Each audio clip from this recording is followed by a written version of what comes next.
नमस्कार दोस्तों, टूरिस्ट भूत के इस यूट्यूब चैनल पर आप सभी का स्वागत है। मैं हूं सुनील कुमार और आज की कहानी मेरी जुबानी।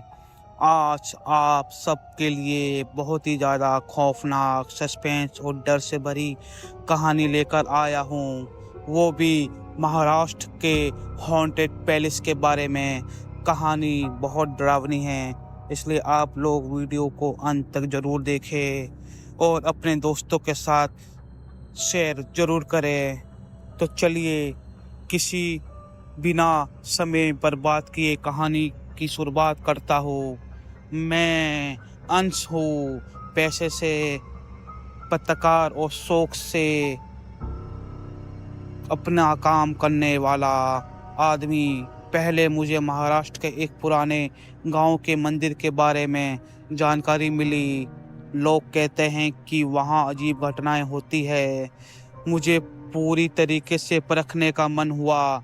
गांव का नाम था कोल्हापुर और मंदिर का नाम शिवलिंगेश्वर मंदिर। ये मंदिर सैकड़ों साल पुराना था। गांव के बुजुर्ग का मानना था कि यहाँ मंदिर पहले से श्रापित था और वहाँ कोई भी रात में नहीं जाता। मैंने ये सब अंधविश्वास मानकर अपने सहयोगी राहुल के साथ वहाँ जाने का फैसला किया। हम दोपहर को गांव पहुँच गए। गांव का माहौल थोड़ा अजीब था। लोग हमें अजीब तरीके से घूर रहे थे, जैसे हम मंगल ग्रह से आए हों, जैसे कि हमें कोई अजनबी हो। किसी ने हमारी बात का जवाब ठीक तरीके से नहीं दिया। मंदिर गांव के बाहर एक सुनसान जगह पर था। एक वृद्ध आदमी ने हमें मंदिर न जाने की चेतावनी दी, लेकिन हम नहीं माने। शाम होते होते हम मंदिर पहुंचे। मंदिर के आसपास बहुत बड़े बड़े पेड़ थे, जिनके पत्ते अजीब ढंग से हिल रहे थे, जबकि हवा बिल्कुल भी नहीं चल रही थी। ये सब देखकर हमें अजीब लगा कि बिना हवा के पत्ते कैसे हिल सकते हैं। मंदिर की दीवारों पर प्राचीन चित्र और मूर्ति बनी हुई थी, जो देखते ही मनती थी। हमने मंदिर के अंदर प्रवेश किया। वहाँ एक गहरी खामोशी थी। हमने टॉर्च की रोशनी में चारों ओर देखा। वहाँ प्राचीन मूर्तियाँ और शीशा लेख थे, जो समय की मार झेल रहे थे। हमने मंदिर के मुख्य कक्ष में कदम रखा। वहाँ एक शिवलिंग था, जिसके ऊपर एक टूटी हुई छत थी। राहुल ने मेरा ध्यान में एक अजीब चित्र की ओर खींचा, जिसमें एक पुरोहित ने एक मानव बलि चढ़ाई थी। चित्र देखकर हमारी रूह कांप गई। तभी अचानक मंदिर के अंदर एक अजीब आवाज़ गूंजने लगी, जैसे कोई फुसफुसाने की आवाज़ हो। हमने चारों ओर देखा, कोई नहीं था। टॉर्च की रोशनी बार बार बुझने लगी।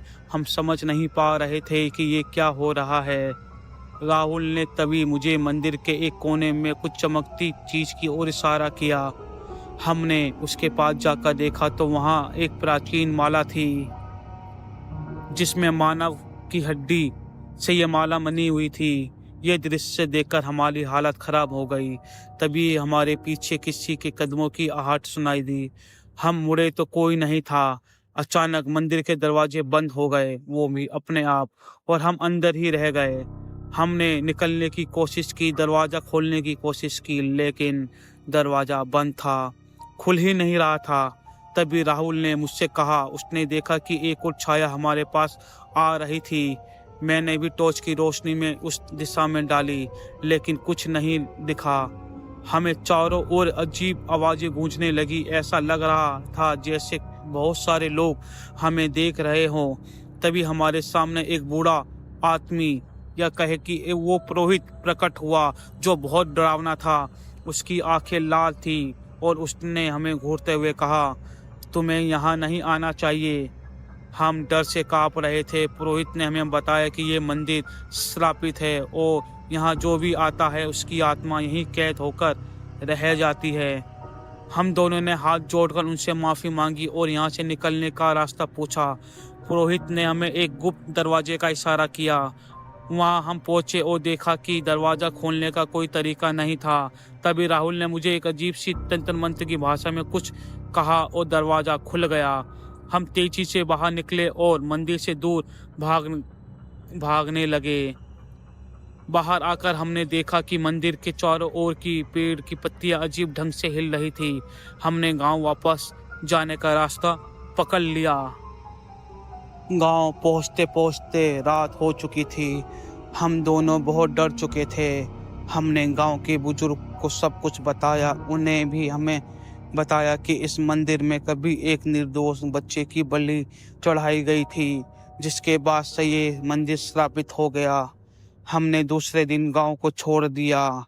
आज भी वो अनुभव मेरे दिल और दिमाग में बसा हुआ है। मैंने अपने जीवन में कभी भी इतना डर महसूस नहीं किया। मैं इस अनुभव को सबके साथ डिस्कस किया ताकि कोई भी उस मंदिर में ना जाए, लेकिन क्या वाकई में कोई वहां नहीं जाएगा, ये तो समय ही बताएगा। गांव छोड़ने के बाद भी शिवलिंगेश्वर मंदिर की यादें मेरी जहन में बार बार आती। हर रात सपने में वही पुरोहित आता और वह अजीब सी आवाज़ें और डरावनी मूर्ति दिखाई देती। मेरा जीवन का ये अनुभव मुझे चैन से सोने नहीं दे रहा था। यही हाल राहुल का भी था। उसे गहरा आघात हुआ था। हमने तय किया कि इस रहस्य को और गहराई से जानना होगा। एक दिन मुझे एक पुरानी किताब की दुकान में एक दुर्लभ किताब मिली। इस किताब में महाराष्ट्र के प्राचीन मंदिर और उनके रहस्यों के बारे में लिखा था। मैंने तुरंत उस किताब को खरीद लिया और घर जाकर पढ़ना शुरू किया। किताब में शिवलिंगेश्वर मंदिर का उल्लेख भी था, लेकिन जानकारी बहुत ही सटीक थी। किताब में लिखा था कि ये मंदिर पहले एक बड़ा तीर्थ स्थल था, लेकिन अचानक ही बंद कर दिया गया। इस बीच मुझे एक और व्यक्ति से मिलने की जानकारी मिली जो मंदिर के बारे में बहुत कुछ जानता था। वो एक पुरातत्व विभाग था। उस विभाग में वो काम किया करता था। उसका नाम था डॉक्टर देशमुख। मैंने तुरंत उससे संपर्क किया और उनसे मिलने का समय तय किया। डॉक्टर देशमुख वही विद्वान व्यक्ति थे। उन्होंने हमें बताया कि उन्होंने खुद शिवलिंगेश्वर मंदिर का अध्ययन किया था और वहाँ की विचित्र घटनाओं का अनुभव किया था। उन्होंने बताया कि मंदिर का इतिहास बहुत ही रहस्यमय और डरावना है। डॉक्टर देशमुख ने बताया कि इस मंदिर की स्थापना लगभग 1000 साल पहले हुई थी। ये मंदिर एक प्रसिद्ध राजा ने बनवाया था जो अपने जीवन के अंतिम समय में यहाँ आकर तपस्या करता था।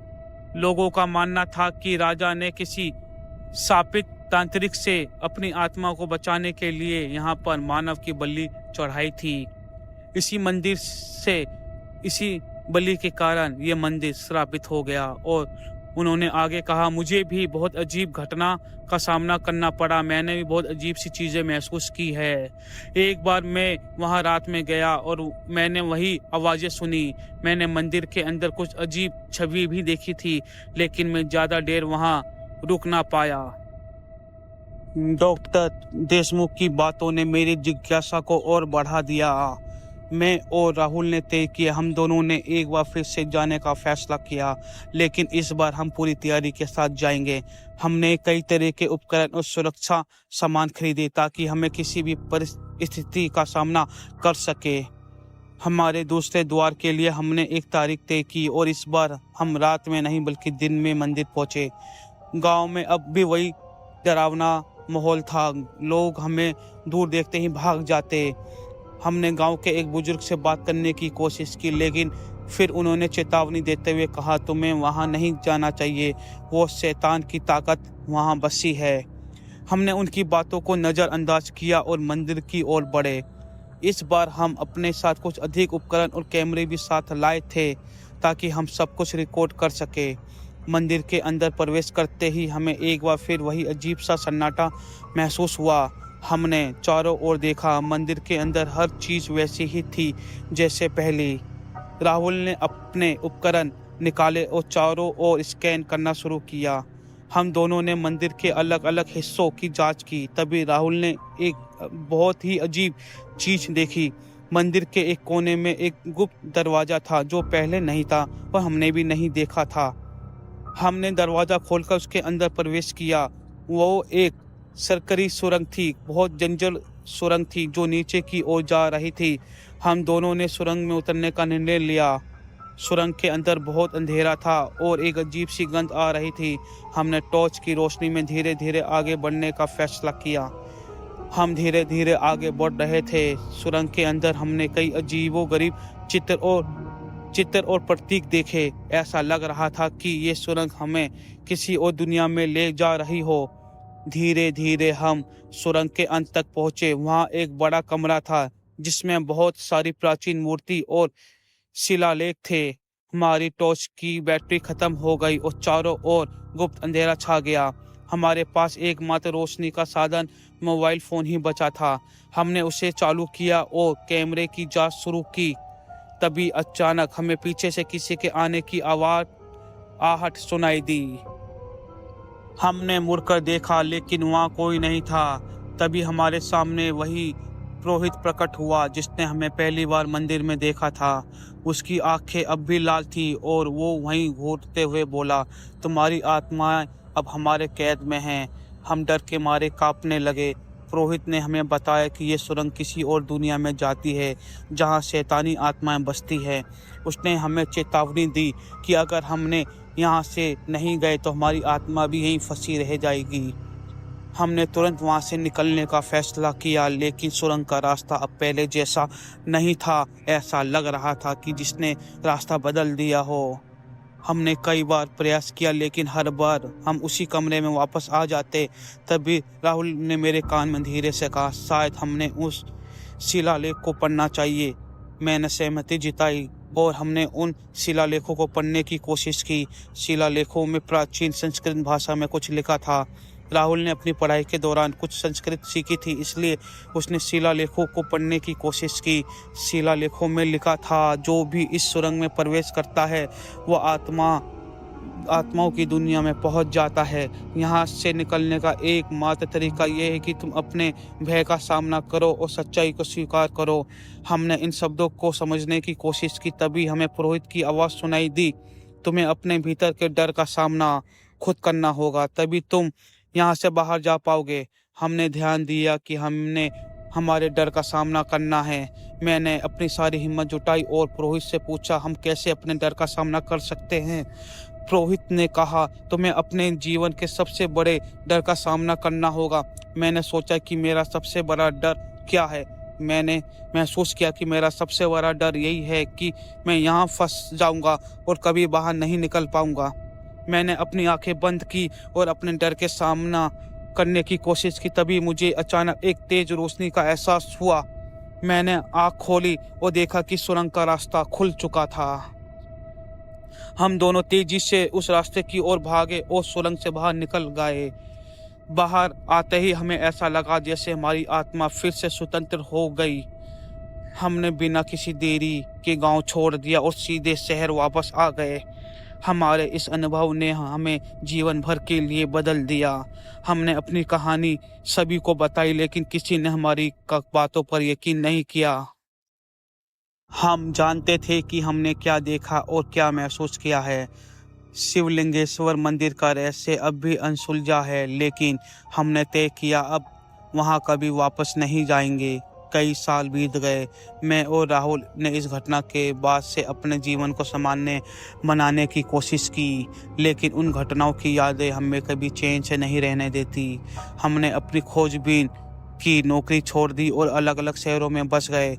एक दिन मुझे राहुल का फ़ोन आया। उसकी आवाज़ में घबराहट थी। उसने मुझे बताया कि फिर से शिवलिंगेश्वर मंदिर के बारे में कुछ महत्वपूर्ण जानकारी मिली है। उसने मुझसे मिलने की गुजारिश की। मैं तुरंत ही उसे मिलने का फैसला किया।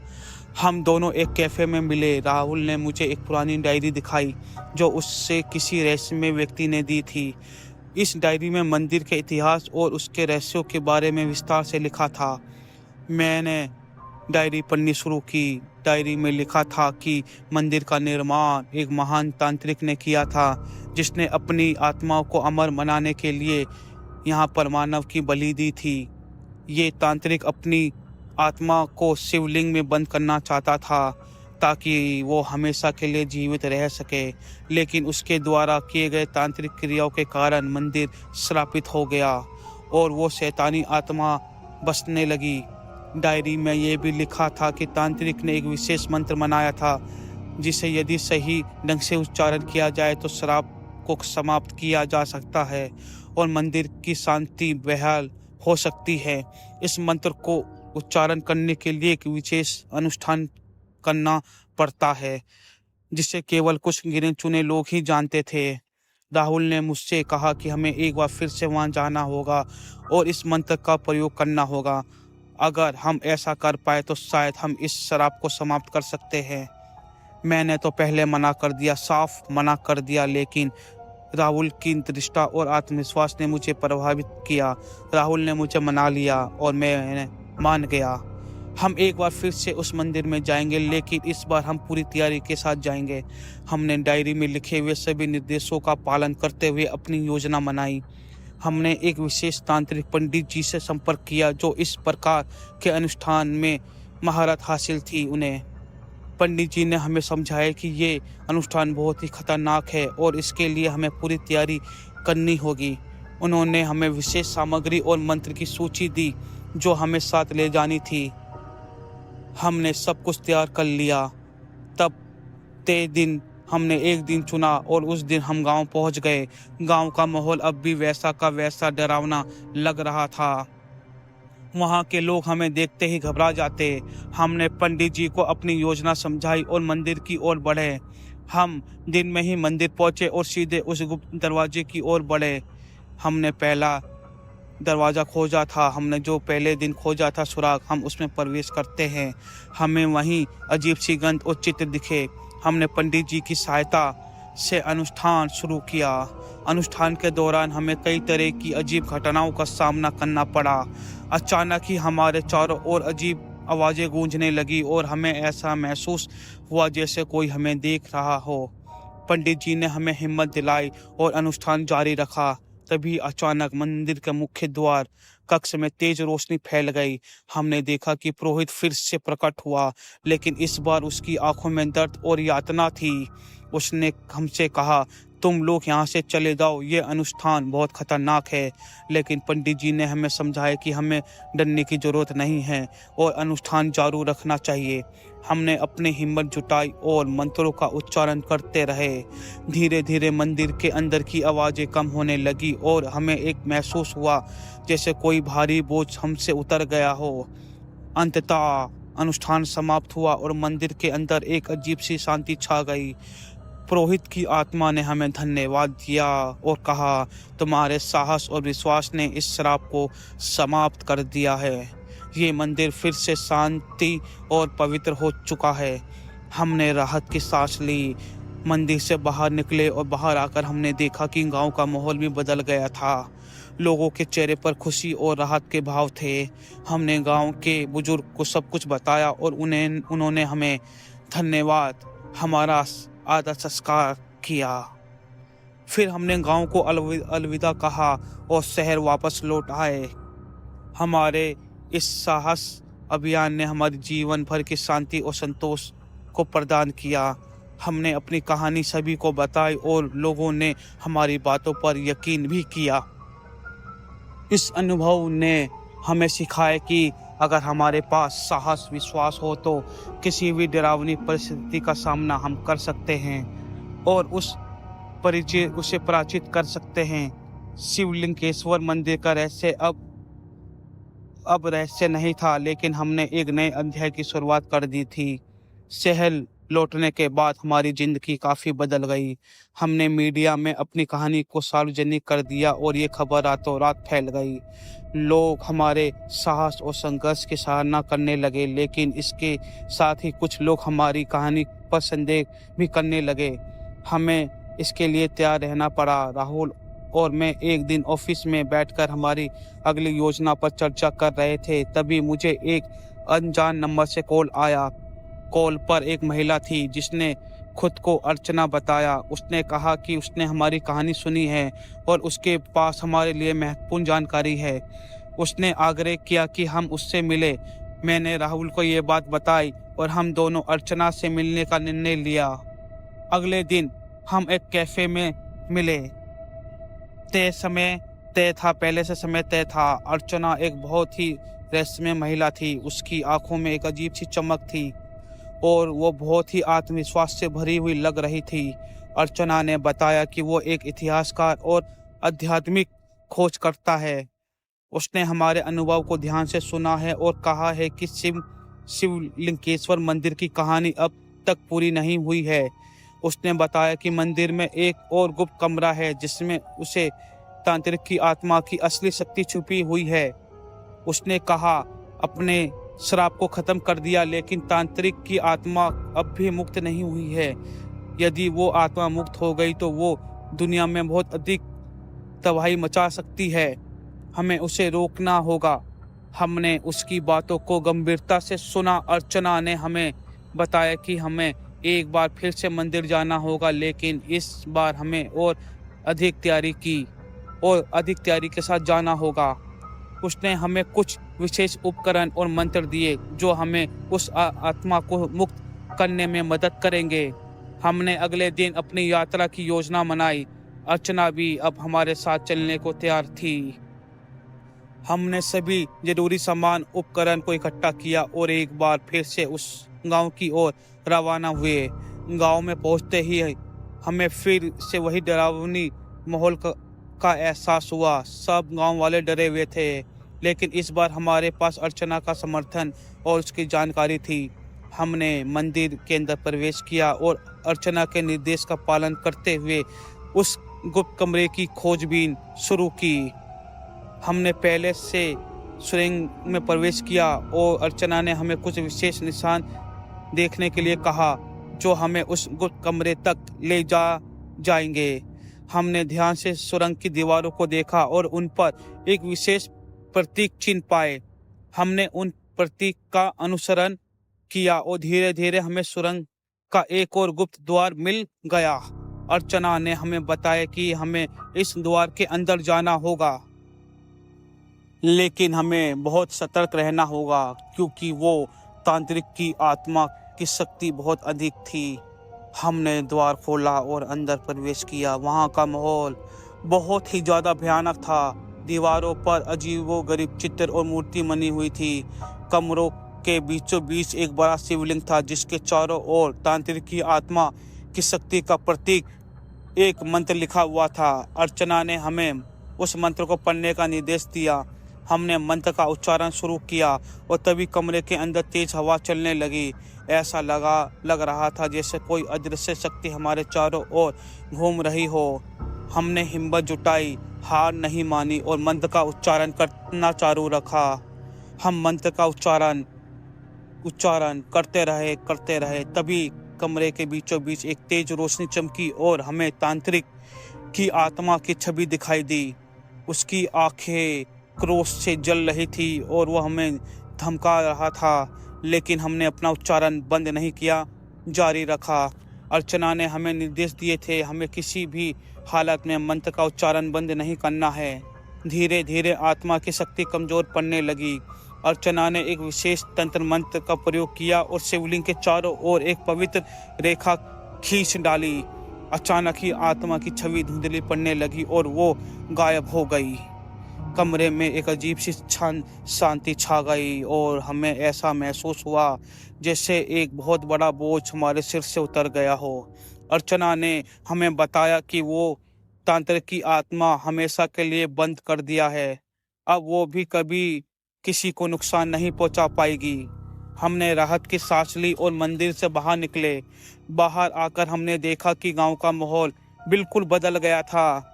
लोगों के चेहरे पर खुशी और राहत के भाव थे। हमने गांव के बुजुर्ग को सब कुछ बताया और उन्होंने हमें धन्यवाद दिया। हमने गांव को अलविदा कहकर शहर वापस लौट आए। हमारे इस अभियान ने हमारी जीवन भर की शांति और संतोष में बदल दिया। हमने शहर आकर सबको अपनी कहानी बताई एक बार फिर से और लोगों ने हमारी बातों पर यकीन भी किया।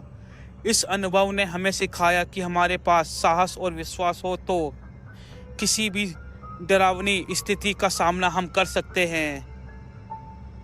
शिवलिंगेश्वर मंदिर का रहस्य अब अनसुलझा है, लेकिन हमने एक नए अध्याय की शुरुआत कर दी है।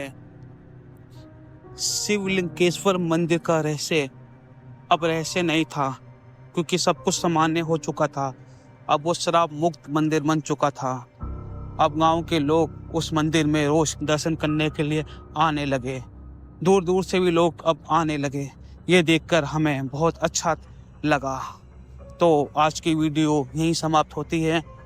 मिलते हैं अगली वीडियो में। तब तक के लिए tata, bye bye, good night. और डर जरूरी है, इसलिए सुनते रहिए और देखते रहिए टूरिस्ट भूत रात के 9 बजे।